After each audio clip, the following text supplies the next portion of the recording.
হাসে দুর্গা ভাসে। কবি ভবানীপ্রসাদ মজুমদার। মাছ মাংস দূরের কথা, জোটেনি ভাত পেঁয়াজও। ফুটপাতে তাই গনসার মা ভাবছে খাবে কি আজ ও জানে না রাজনীতি কি কিংবা কোথায় গদিকার।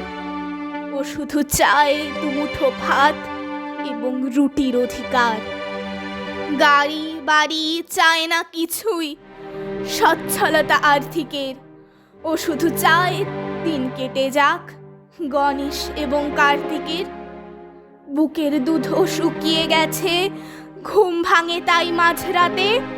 গনসাকে তো মাথা ঘোরে, হার চিরচির পাঁজরাতে।